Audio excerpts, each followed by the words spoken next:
So I just wanted to address the most frequently asked question that I see right now, which is why we have all the TV cars. I see the question pop up, why do you have these cars if somebody paid for them? And I just want to let it all out, the truth of the matter. I want to explain it in a way that makes sense to everybody. So I'm going to start from the beginning. So when we were first contacted to do the TV show, Discovery and the production company said, put together a team. We want you to build a car every episode, and we're going to pay you this much money, and go, pretty much.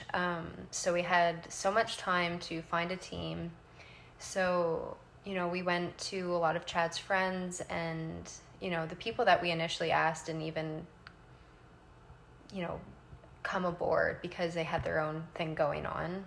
And at the time, it was only me and Chad working in the shop like it is now. So, it was kind of a hard thing to find, a group of guys to, come on board and build some cars.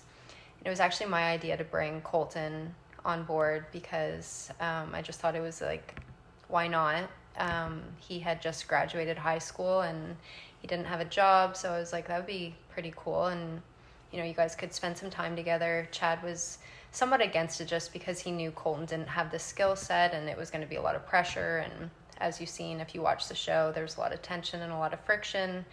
And that was strictly because there was a timeline and Chad had a bunch of pressure to get these cars done. And, a lot of people weren't on that same wavelength. So, the customers. So our production company was from LA. They flew here. They stayed with us for 6 months, I think, the first season, and 8 or 9 months the second season. So obviously our LA production team doesn't know anybody in the Valley where we're from. So it was my job to work with the production team to find the clients or the customers. So, the show was structured to have that client meeting, to build the car, and then to reveal it to the customer. And no, the customer was not paying for these builds. It was Discovery that paid for the builds.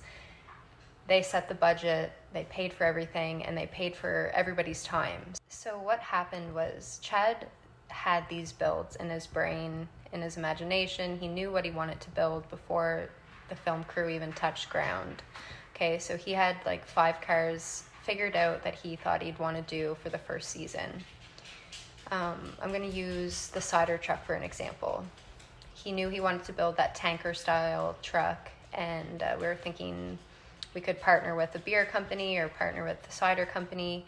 We actually ended up knowing this man named James who works for the Noggin Cider, and I think he makes the cider. So we had contacted him and said, hey, do you want to be a part of this? And, that's how that all came about.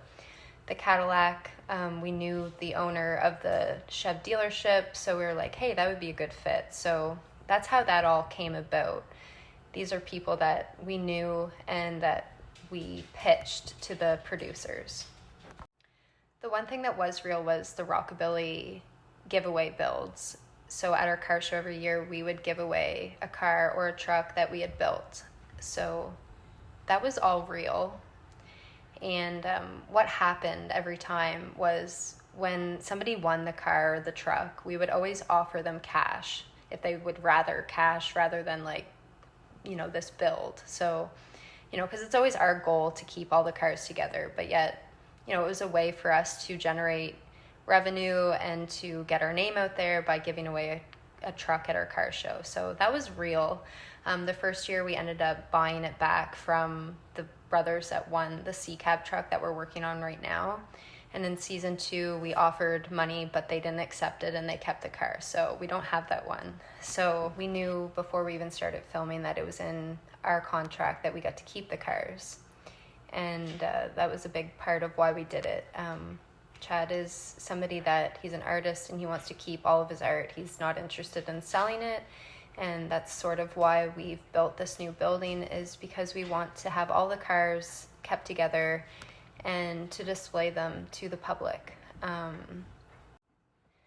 during the show, we were sort of, we didn't have anywhere to put the cars. So we bought this building that was down the street from us, for a reasonable price, and we just like built a car and stashed it away, built the next one, stashed it away. And it really wasn't the right environment for them. So now that we have the new building, that's why we're pulling each one up, and that's why our video content right now is on those cars, is because our new building is completed, and it's time for us to bring them up and take care of them the way that they should be taken care of. So that's why we're doing what we're doing right now.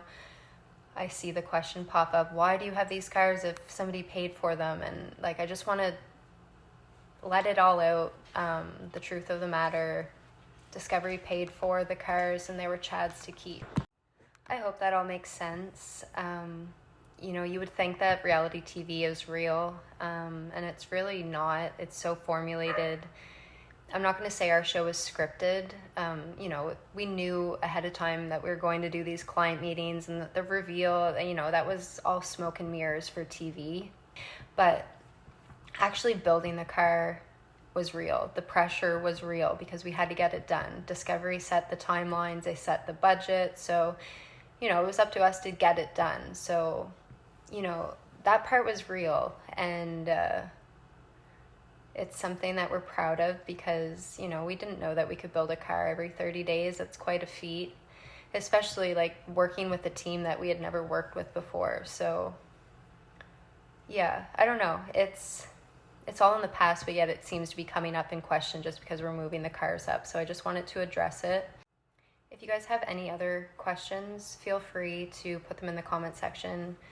If there's anything else that I haven't touched on that doesn't make sense or whatnot, just ask away, and maybe I can do another video sooner than later, and we can just go from there. So I hope that all makes sense, and I hope you guys realize the whole concept of TV now, and I'm just going to say we're so much happier doing what we're doing now, and we've come so much further ahead. We do have all those cars from the TV show, which we're very thankful for, but it doesn't compare to the freedom that we have now and the no pressure. And anyway, we're having fun, and we're happy to share the journey with you guys, and we appreciate everybody coming back every day and following along. So anyway, cheers.